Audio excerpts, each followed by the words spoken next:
교회답지 않은 교회가 있습니다. 고린도 교회입니다. 고린도 교회는 교회라고 부르기 민망할 정도로 문제가 많은 교회였습니다. 고린도 교회 안에는 4개의 파로 나누어져서 서로 싸우는 교회였습니다.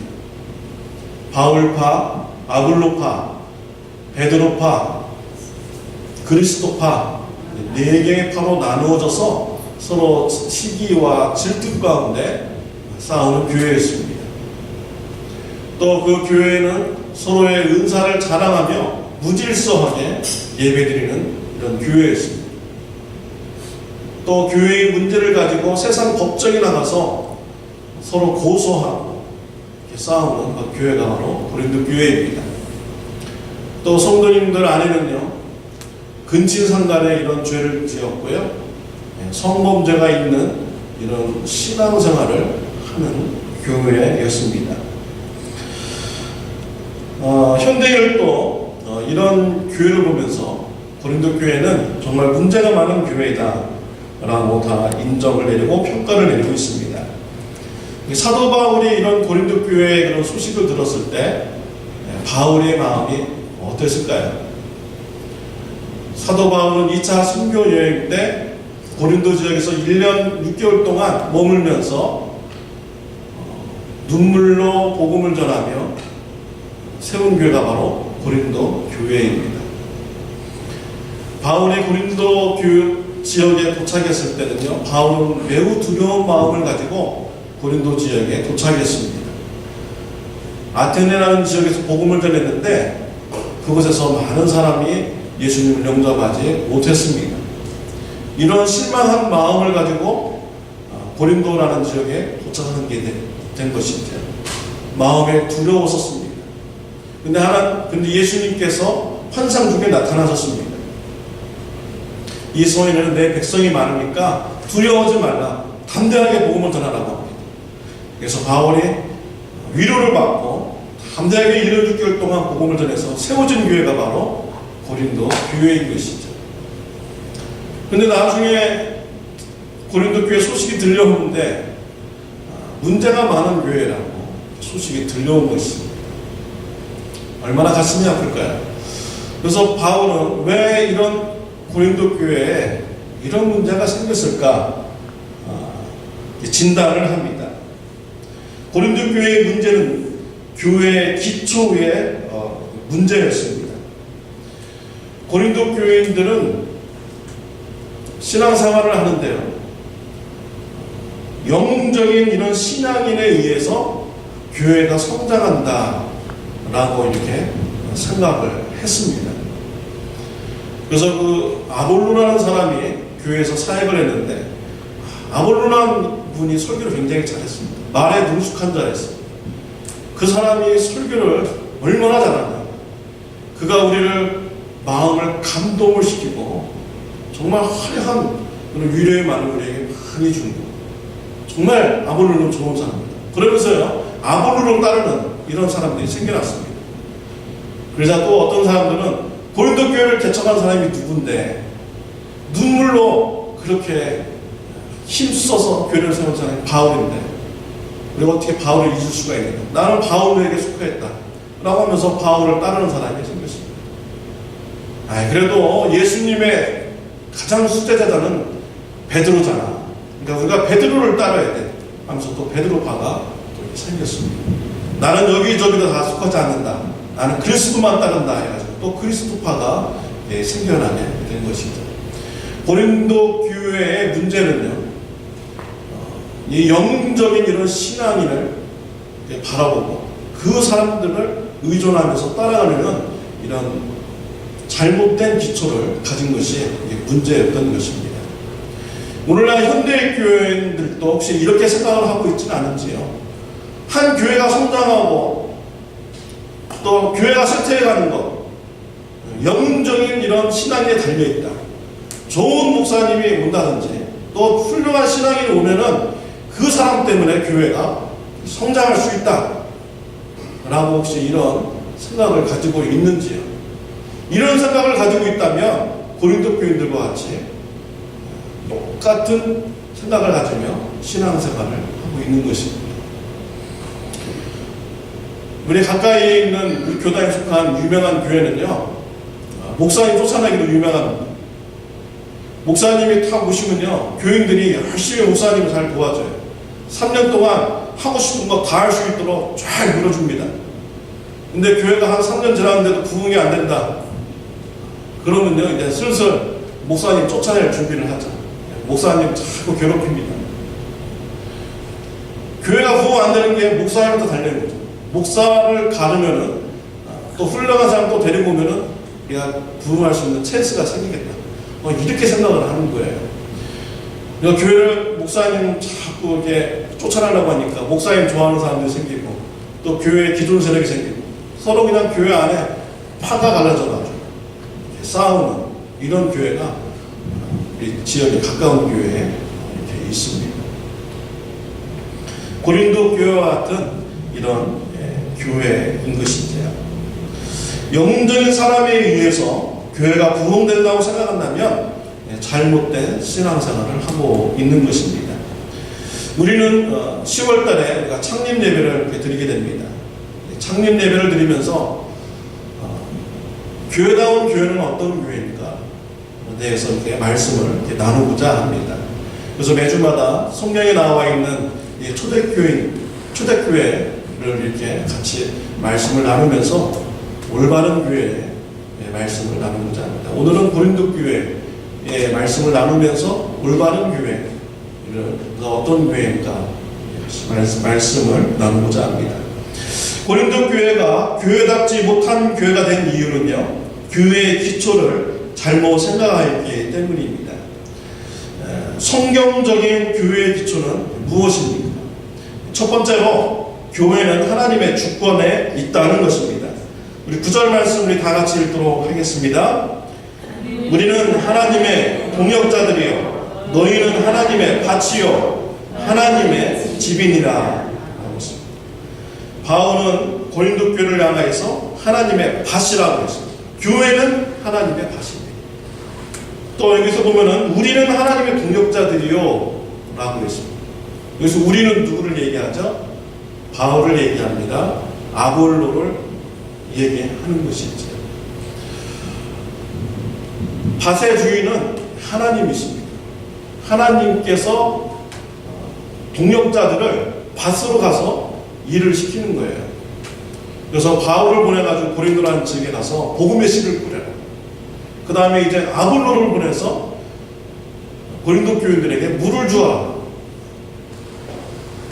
그럼 잘하게 하시는 분은 누구입니까? 하나님이십니다. 6절 말씀 우리 다 같이 읽도록 하겠습니다. 나는 심었고 아볼로는 물을 주었으되 오직 하나님께서 자라나게 하셨나니 라고 했습니다. 교회를 자라나게 하시는 분은 하나님이십니다. 저와 여러분의 믿음을 자라게 하시는 분은 하나님이신 거예요. 바울은 단지 하나님의 일꾼으로서 하나님 시키는 것만 하고 하는 거예요. 동역자들은 복음의 씨를 뿌리고 물만 주라는 그 일을 감당하시는 뿐인 것입니다. 골로새서 2장 19절 말씀을 다 같이 읽겠습니다. 온 음이 머리로 말미암아 마디와 힘줄로 공급함을 얻고 연합하여 하나님이 자라게 하심으로 자라느니라. 누가 우리의 믿음을 자라게 하십니까? 하나님이십니다. 바울이요, 우리의 죄를 용서해 줄 수가 없습니다. 바울이 우리를 천국으로 인도해 줄 수가 없어요. 바울이 우리의 믿음을 성장시켜 줄 수가 없는 것입니다. 바울은 그만한 능력이 그 사람에게 없는 거예요. 아볼로도 동일한 것입니다. 교회 사역자들도 마찬가지입니다. 교회 일꾼도 마찬가지입니다. 성도님께서 제 죄를 용서해 줄 수 있는 능력이 없어요. 저를 천국에 인도해 줄 수 있는 능력이 없습니다. 저도 마찬가지죠. 여러분의 죄를 사해 줄 수 있는 권세가 없습니다. 천국을 인도해 줄 사람이 없어요. 저와 여러분 죄를 사해 주시고 천국을 인도해 주실 분은 오직 하나님이신 것입니다. 물론 영웅적인 이런 목사님들이 와가지고요, 말씀을 전하면요, 참 여러 가지 좋은 점이 많이 있잖아요. 말씀 잘 하시는 목사님 말씀 전하면요, 우리가 막 감동을 받고 눈물도 흘리고요, 또 때로는 막 웃기도 하면서 막 이렇게 좋아하잖아요. 그런데 우리가 착각하지 말아야 돼요. 내가 감정적으로 막 울고 웃었다라고 해서 내 믿음이 성장한 것입니까? 네, 그건 아니에요. 믿음이 성장한다라는 것은요, 감정의 문제가 아닙니다. 믿음이 성장한다는 것은 내가 하나님의 말씀을 얼마나 순종해 나가느냐, 여기에 믿음이 성장이 달려있는 것입니다. 또 아주 많이 배운 목사님이 오셔가지고 성경 지식을 막 쫙 얘기해가지고 내가 알지 못하는 새로운 지식을 알려주었어요. 그렇다고 해서, 그런 지식을 들었다고 해서 우리의 믿음이 성장한 것입니까? 그것도 아니죠. 믿음이 성장한다는 것은 지적인 문제가 아닌 것입니다. 아무리 알아도요, 하나님 말씀대로 순종하지 않으면 성장했다라고 말할 수가 없는 것입니다. 믿음이 성장했다라는 것은 하나님의 말씀을 듣고 그 말씀에 순종해 나가는 이런 삶이 있을 때 믿음이 성장했다라고 말할 수가 있는 것입니다. 그래서요, 우리의 믿음을 자라게 하시는 분은요, 우리 사람이 아니라 하나님이 우리의 믿음을 자라게 하시는 것입니다. 우리 또 교회는요, 이 영웅적인 이 신앙인을 우리가 의지하고 따라가는 이런 교회가 되어서는 안 되는 것입니다. 저와 여러분을 성장시키는 것, 우리 참 좋은 교회를 성장시키는 것, 우리 하나님 앞에 달려 있는 것입니다. 그래서 우리의 마음가짐도요, 정말 겸손한 마음을 가져야 됩니다.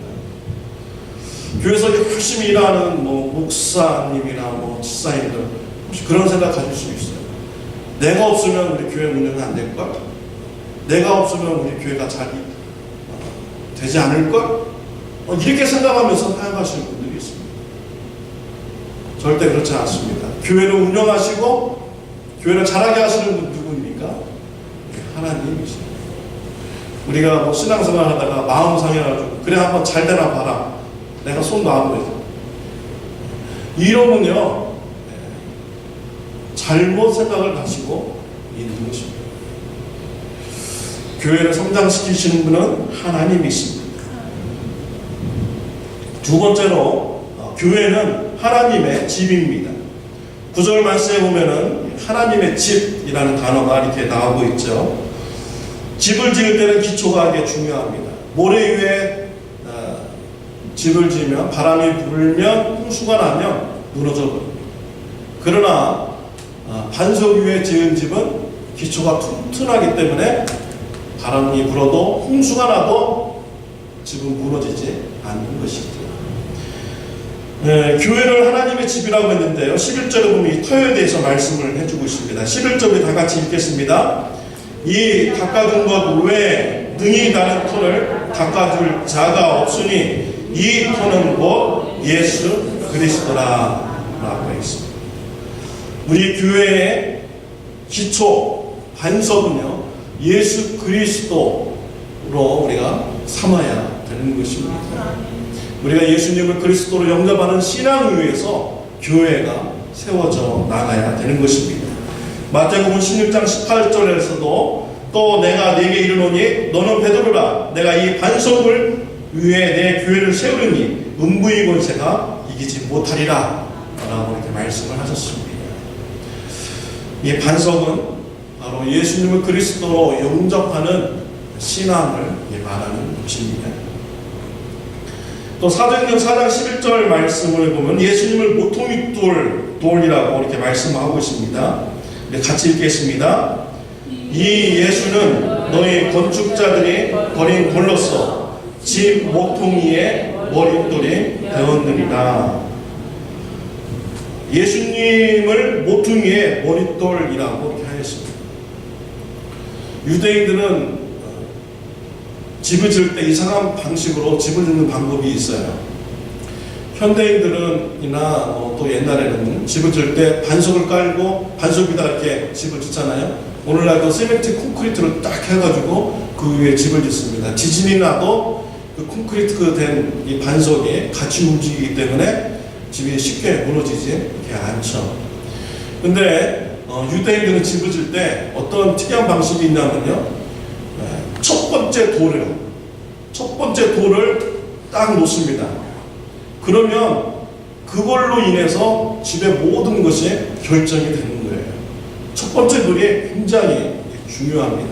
첫 번째 돌을 딱 놓고서 그 다음에 그 양면으로 벽을 계속 돌을 쌓아서 붙여 나가면서 집을 지켜야 되는 것이죠.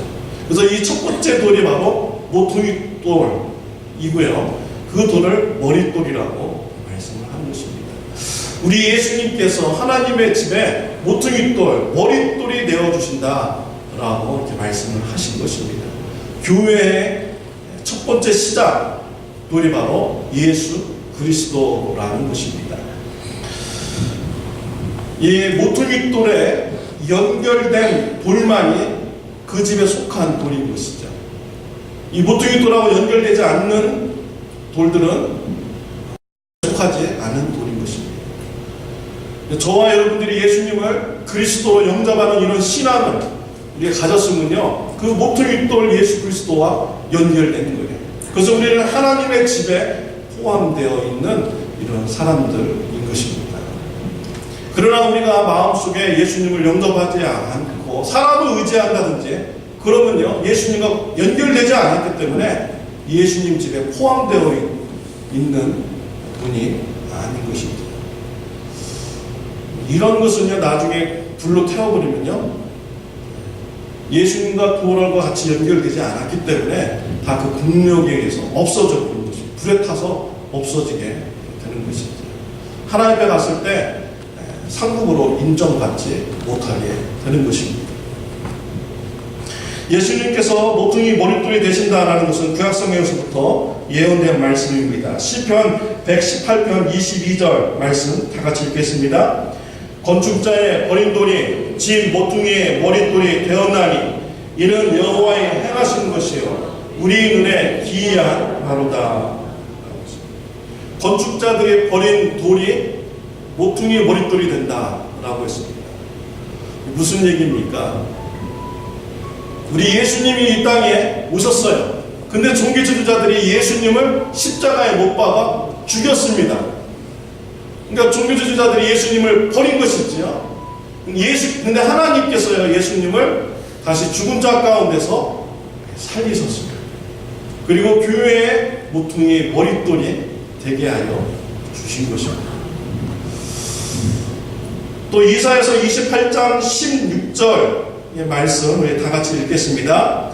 그러므로 주 여호와께서 가라사대 보라 내가 한 돌을 시온에 두어 기초를 삼았나니 곧 시험한 돌이요 귀하고 견고한 기초돌이라 그것을 믿는 자는 급절하게 되지 아니하리로다. 구약 성경에 보면 시온에 한 돌을 둔다고 했습니다. 근데 이 돌이요 그냥 돌이 아니에요. 메시아를 의미하는 것이죠. 왜냐하면 그 돌을 믿는 자는 급절하게 되지 아니한다라고 했습니다. 급절하지 않게 된다. 무슨 뜻입니까? 불안하지 않게 된다. 평안을 누리게 된다라는 것입니다. 왜 평안함을 누립니까? 예수님을 영접하면 죄 사함 받고 구원받기 때문에 영생의 축복이 있기 때문에 평안함을 누리게 되는 것입니다. 또 이사야서 9장 14절 15절 말씀 우리 다 같이 읽겠습니다. 그가 거룩한 피할 곳이 되시리라. 그러나 이스라엘의 두 집에는 거치는 돌, 걸리는 반석이 되실 것이요 예루살렘 거민에게는 함정, 올무가 되시리니 많은 사람들이 그로 인하여 거칠 것이며 넘어질 것이며 부러질 것이며 걸릴 것이며 잡힐 것이니라. 예수님을 돌로 이렇게 말씀을 하셨죠. 근데 이 돌 때문에요, 어떤 사람에게는 거치는 돌, 걸리는 돌이 되고요, 또 넘어지는 돌이 되고 부러지는 이런 돌이 될 거다라는 것입니다. 무슨 뜻입니까? 예수님을 믿는 자는 구원받지만 예수님을 믿지 않는 자는 예수님 때문에 지옥에 가게 된다는 것입니다. 우리 예수님은요, 속죄의 능력이 그 안에 있습니다. 우리가 예수님을 영접하면 우리가 죄 사함 받고 구원받게 됩니다.